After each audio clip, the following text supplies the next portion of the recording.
Okay po mga kaibigan, magandang araw po sa inyong lahat. Narito po tayo upang sagutin ang tanong ng mga nakasubaybay sa ating programa. No? Gusto po ng ating mga taga-subaybay ay tayo po yung sumagot sa kanilang mga katanungan. So ayon po sa aking napag-aralan sa mga video, sa mga pangangaral ng ating kapatid na Eli, ay yun din ang gusto ko pong isagot sa mga nagtatanong, mga kaibigan. Ano po? Sabi po dito ni kaibigan natin Jose Rolando Eugenio, sa mga kabuuan ng mga pahayag ni Brother Eli tungkol sa 1,000 taon, may katanungan po ako kung saan panahon mangyayari ang pagpapakilala ng Antikristo at ang The Beast at ang tatak ng 666. Saan ding panahon mangyayari ang Battle of Armageddon? So yan po ang kanyang katanungan, mga kaibigan. Alam mo kapatid na Jose, ang Antikristo po ay magpapakilala yan bago darating ang Panginoong Hesukristo. Mauuna siya, no? Ayon po dito sa libro ng Ikalawang Tesalonika, Kapitulo 2, sa versikulo 1 hanggang sa pababa. Ganito ang ating mababasa. Ngayon aming ipinamamanhik sa inyo, mga kapatid, tungkol sa pagparito ng ating Panginoong Hesukristo at sa ating pagkakatipon sa Kanya. Verse 2. Upang huwag kayong madaling makilos sa inyong pag-iisip at huwag din naman kayong mabagabag maging sa pamamagitan man ng Espiritu o sa pamamagitan ng salita o sa pamamagitan ng sulat na waring mula sa amin na wari bagang nalalapit na ang kaarawan ng Panginoon. Verse 3, huwag kayong padaya, sabi niya ni Apostol Pablo, kanino man, sa anumang paraan, sapagkat ito'y hindi darating. Ano yung hindi darating? Ang pagbalik ng ating Panginoong Hesukristo. Maliban nang dumating mula ang pagtaliwakas at mahayag ang taong makasalanan ang anak ng kapahamakan. So bago dumating ang Panginoong Hesukristo, ayon kay Apostol Pablo, dumating muna ang anak ng kapahamakan, yung son of perdition. Darating muna siya at maghahari muna siya ng isang kaunting sandali, mga kaibigan. Ayon po doon sa Revelation chapter 13. At makipagbaka sa mga banal. Basahin natin, mas mabuti. Dito po sa verse 5, at binigyan siya ng isang bibig na nagsasalita ng malalaking bagay at mga kapusungan. Yung Antikristo po ito, no? At binigyan siya ng kapahamalaan upang magpatuloy na 42 buwan. So maghahari siya ng 3.5 years. Sa verse 6, at binukan niya ang kanyang bibig sa mga kapusungan laban sa Diyos upang pusungin ang kanyang pangalan, yung pangalan ng Diyos, no? At ang kanyang tabernakulo, pati yung kanyang tabernakulo. Gayon din naman sa mga nananahan sa langit. Verse 7, at ipinagkaloob sa kanya na makipagbakas sa mga banal, meaning andito pa ang Kristiyano. Pag dumating ang Antikristo, maghahari siya ng 3 taon, kalahati, mga kaibigan, siya'y maghahari at makipagbaka, sabi dito sa Apokalipsis, at ipinagkaloob sa kanya na makipagbaka sa mga banal at pagtagumpayan sila. So talunin niya, mga kaibigan, kaya nga pamarkahan niya ng 666, ano? Talunin niyan. At binigyan siya ng kapamahalaan sa bawat angkan at bayan at wika at bansa. So buong mundo maghahari itong Antikristo, mga kaibigan. So bago dumating ang Panginoong Hesukristo, kapatid na nagtanong, kapatid na Jose, bago dumating ang Panginoong Hesukristo, mauna muna yung Antikristo at maghahari muna at kakalabanin o paghaharian ang mga Kristiyano. at pagtagumpayan niya sila. Ibig sabihin, makapaghari siya. Walang magawa ang mga Kristiyano kung pagbabawal ang pagsamba sa tunay na Diyos, walang magagawa ang Kristiyano. Alam nyo mga kaibigan, ang nakakagawa lamang po yan ay ang Antikristo. So sana po ay maliwanag sa iyo yan. Ang ikalawang katanungan niya ay yung tungkol po sa tatak na 666. Siguro tinatanong niya kung ano po yung tatak ng 666 mga kaibigan. Ito makinig ka kaibigan. Dito po sa Revelation chapter 13, doon po sa verse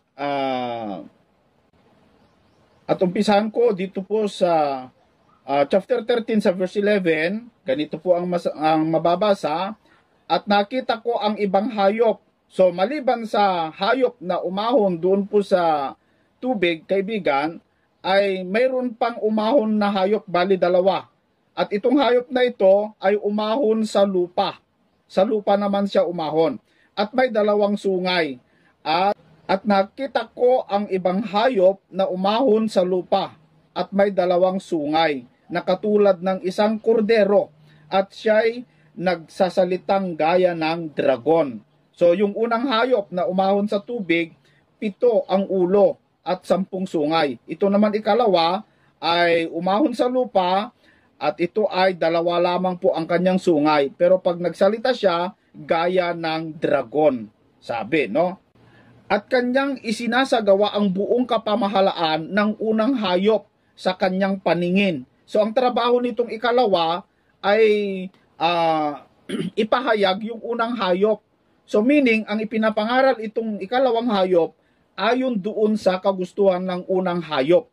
So isa lang po sila. Isa lang ang layunin nila. Kung ano yung ipinapangaral ng unang hayop sa verse 1 ay yun din ang ipapangaral itong ikalawang hayop. At pinasasamba niya ang lupa at ang nananahan dito sa unang hayop na gumaling ng sugat na ikamamatay.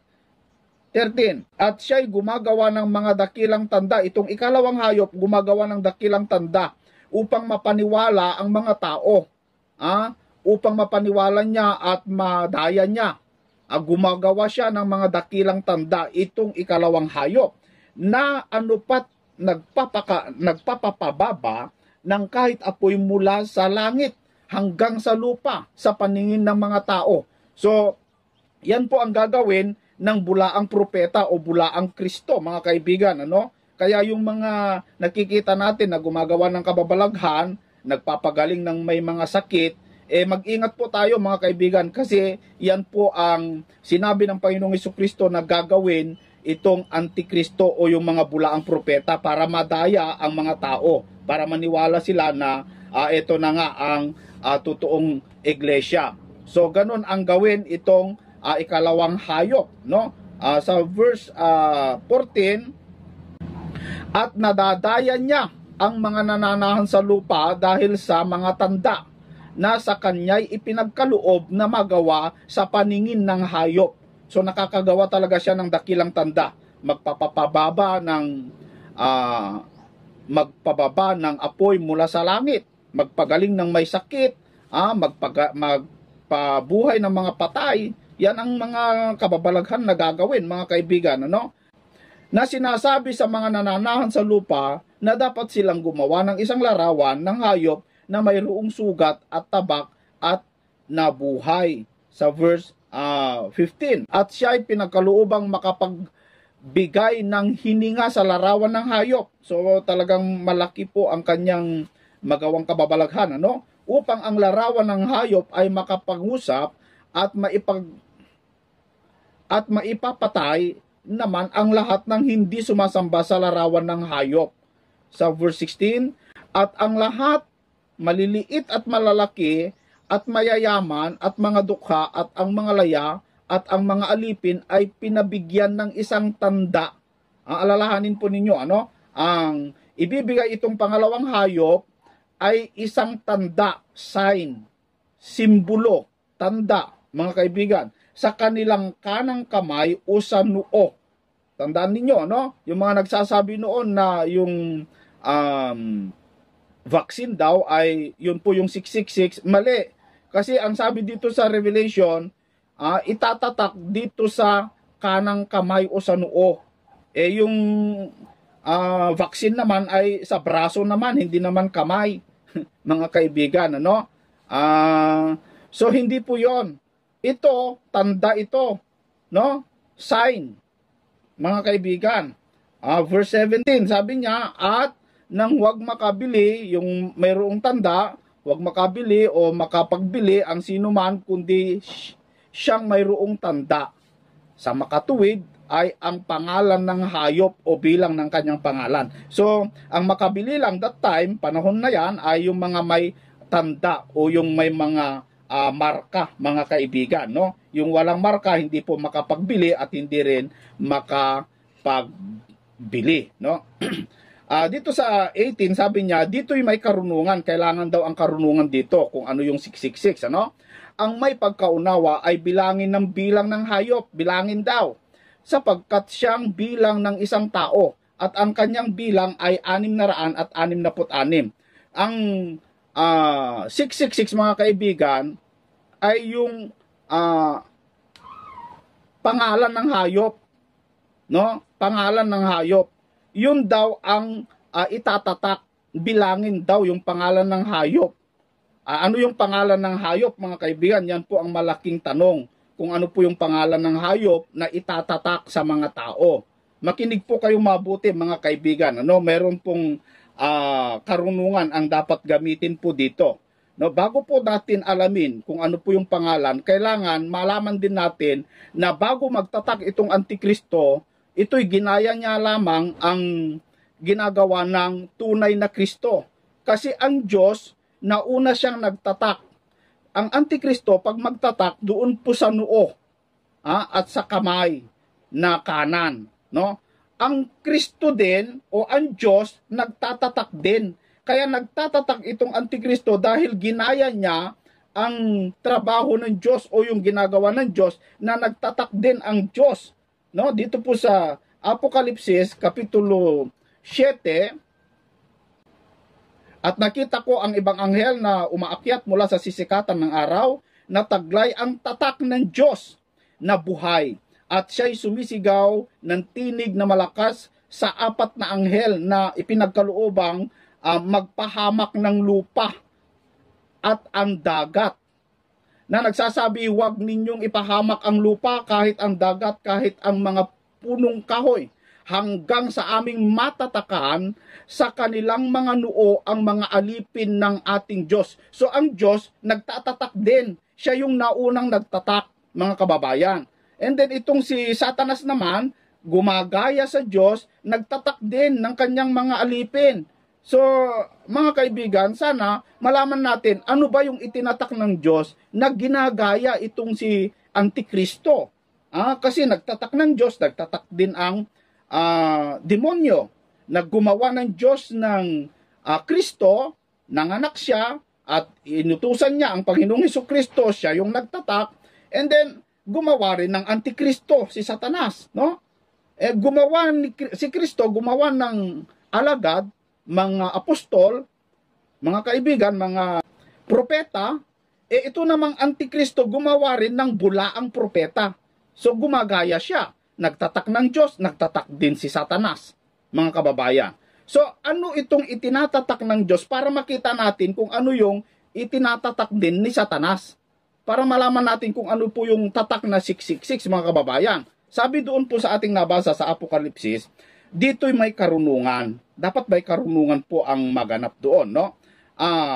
Ang itatatak po ng Diyos sa noo ng mga tao, makinig po kayo, dito po sa libro ng Hebreo, chapter 10,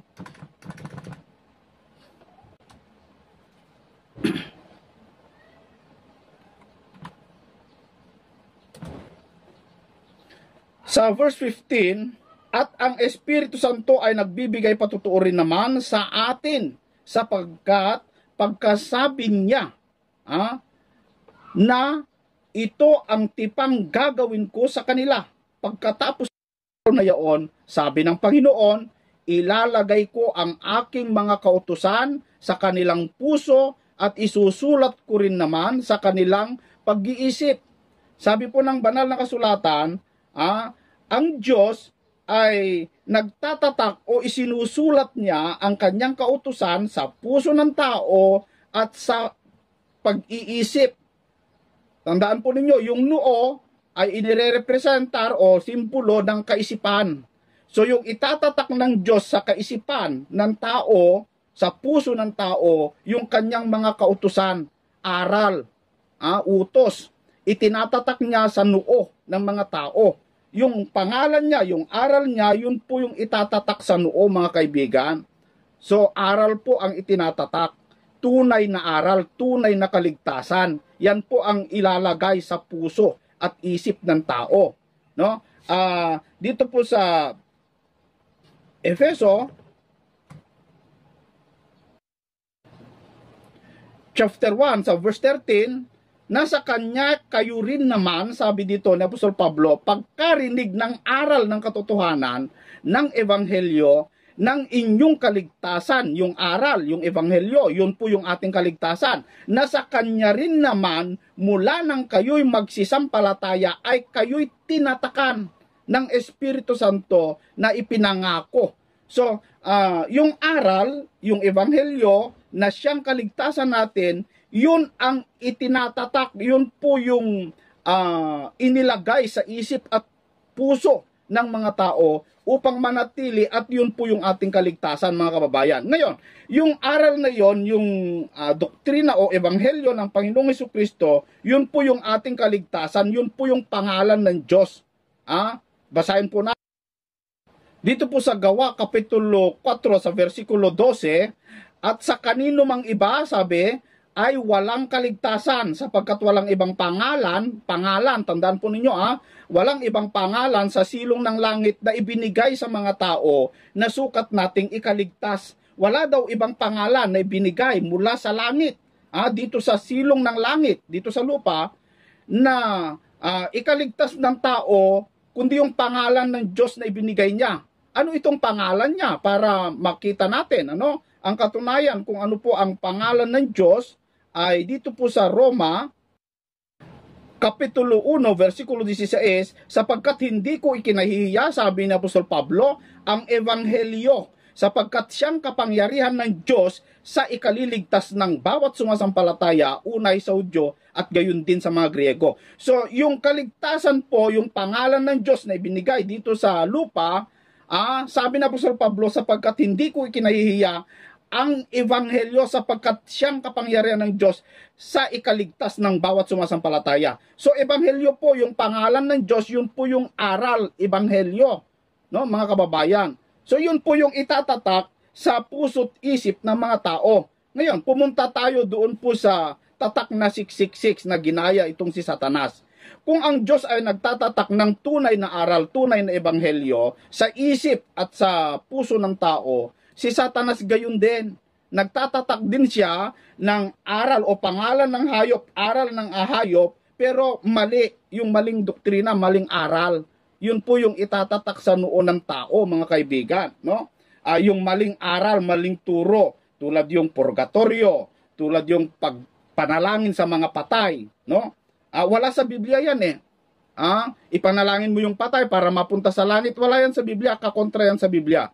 Yung rosaryo, yung ano pa yung mga aral na pinapangaral itong mga taga punto por punto na mali, kasi ang Diyos po nagtatatak ang tunay na aral, tunay na kaligtasan. Itong Antikristo naman magtatak, bulaan nga siya, gusto niya maimpyerno lahat ng tao, magtatak din.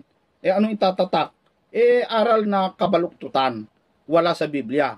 Yan po ang sagot ko sa iyo, kaibigan na Jose, sa iyong katanungan, at yung tanong mo kung kailan mangyayari yung Armageddon. Alam nyo mga kaibigan, mga kababayan, yung Armageddon po, magaganap yan pagkatapos ng 1,000 taon. Malawak po itong katanungan ng ating kaibigan, mga kaibigan.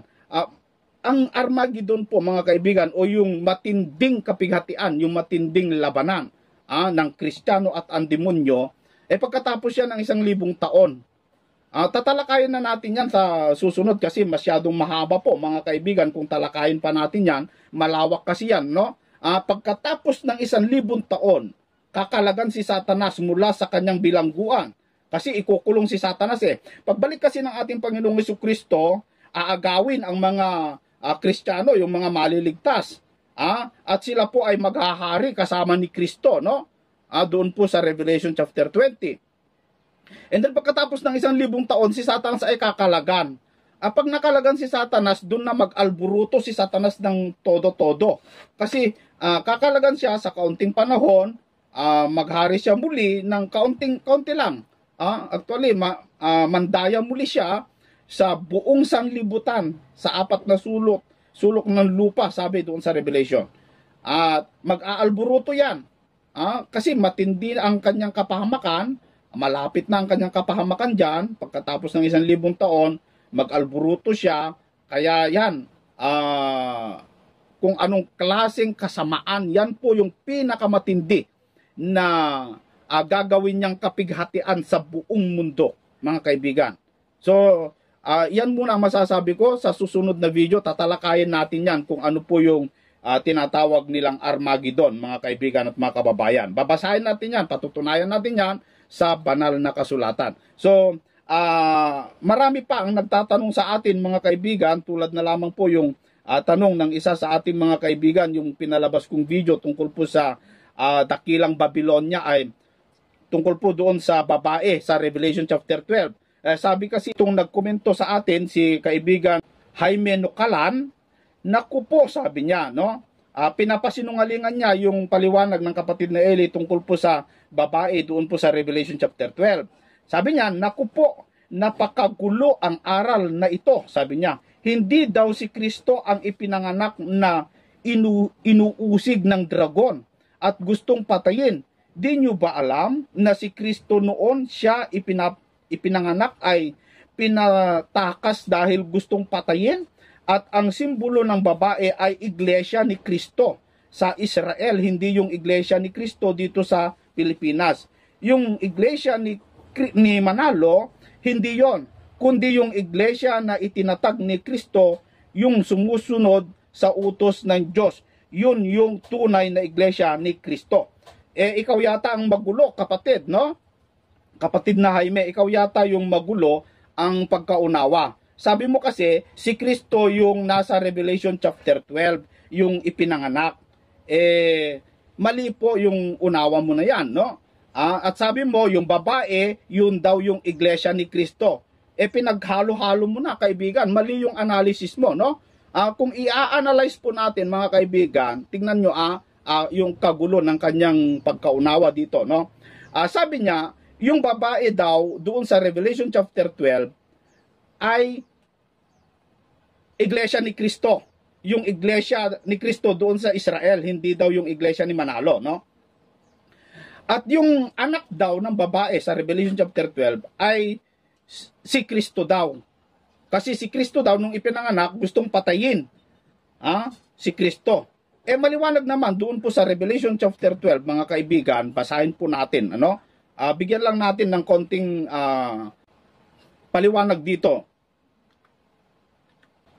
At ang isang dakilang tanda ay nakita sa langit, isang babae na nararamtan ng araw at ang buwan ay nasa ilalim ng kanyang mga paa at sa kanyang ulo ay may isang putong na 12 bituin. At siya'y nagdadalang tao at siya'y sumisigaw na nagdaramdam sa panganganak at sa hirap upang manganak. At ang ibang tanda ay nakita sa langit at narito ang isang malaking dragon mapula na may 7 ulo at 10 sungay at sa kanyang mga uloy may 7 diadema. At kinaladkad ng kanyang buntot ang ikatlong bahagi ng mga bituin sa langit at ipinaghagis sa lupa at lumagay ang dragon sa harapan ng babaeng manganganak na upang lamunin ang kanyang anak pagkapanganak niya. At siya ay nanganak ng isang anak na lalaki na maghahari na may pangampas na bakal sa lahat ng mga bansa at ang kanyang anak ay inagaw na dinala hanggang sa Diyos at hanggang sa kanyang luklukan. Maliwanag po yung ating nabasa, pagkapanganak itong babae ay inagaw yung anak kasi nakaabang po yung dragon para sakmalin itong bata pag maipanganak. Kaya nung naipanganak itong bata, agad-agad inagaw hanggang sa Diyos, hanggang sa luklukan, sabi sa nakalagay sa Biblia, mga kaibigan. Sabi ng nagkomento sa atin, yung babae daw, iglesia ni Kristo. At yung anak daw ay si Kristo. Mali mali mga kaibigan. Hindi po si Kristo yung ipinanganak dito. At hindi rin iglesia ni Kristo o yung iglesia ang nanganak. Baliktad mga kaibigan. No? Baliktad yung kanyang pangunawa, mga kapatid. Bakit ko sinabi baliktad yung sinabi ng ating kaibigan? Kasi ang simbolo po, ayon po sa ating napakinggan doon po sa paliwanag ng kapatid na Eli, yung babae, yun po ay salita ng Diyos. Yung salita ng Diyos, nanganganak ng Kristiyano. Kasi yung Kristiyano, pagkapanganak niya, matapos maipanganak ang Kristiyano, o mabuo, aagawin. Yun po yung tinatawag na rapture, mga kaibigan. Ito naman, baliktad. Yung babae daw, yun po yung iglesia ni Kristo, at yung anak ay si Kristo. Mali Sino ba ang nanganak ng Kristiyano? Kasi yung iglesia ni Kristo, yun po yung katawan, tayo po yung iglesia kasi Tayo yung tinatawag na iglesia. Lumalabas, kung tayo yung iglesia, parang pinapalabas niya, tayo yung nanganak kay Kristo, baliktad. Si Kristo ang nanganak sa atin bilang maging Kristiyano upang tayo po'y maging isang katawan o iglesia, mga kababayan. Sabi ni Apostol Pablo dito po sa chapter 4 ng unang Korinto, kapitulo 15, versikulo 15, sapagkat bagaman magkaroon kayo ng 10,000 mga guro kay Kristo, ay wala nga kayong maraming mga ama. Sapagkat kay Kristo Jesus, ipinanganak ko kayo sa pamamagitan ng Ebanghelyo. Na ipanganak po tayo sa espiritu o spiritual na buhay sa pamamagitan ng Ebanghelyo. Tayo yung tinatawag na iglesia, mga kababayan.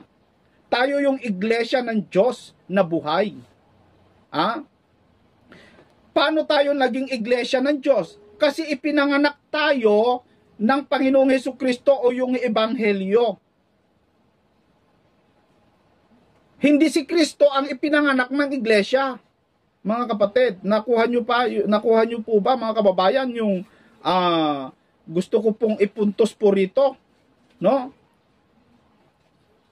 Yung mga taga-subaybay po natin, alam ko nakukuha nyo po yung puntos, mga kapatid. So hindi po baliktad ang utak ni kaibigan nating Jaime, no? Mga kababayan, na si Kristo daw yung anak, tapos iglesia ni Kristo daw yung nanganak. Baliktad, mga kapatid. Yung Kristiyano, yun po yung anak ng babae. Yung babae, yun po yung ebanghelyo na nanganganak ng Kristiyano. And then kapag nabuo po ang Kristiyano, mga kaibigan, yun po aagawin bago po sa... Yun nga yung Antikristo gustong patayin. Aabangan niya yung mga Kristiyano, tatatakan nga niya mga kaibigan. And then, kapag nabuo na po yung Kristiyano, bago magawan ng kasamaan itong hayop o itong dragon, ay aagawin na, irarapture na, mga kaibigan, ang iglesia para hindi niya po magawan ng kasamaan. No? Yun po ang ibig sabihin noon, mga kapatid. Okay po, mga kababayan, maraming salamat po sa inyong lahat.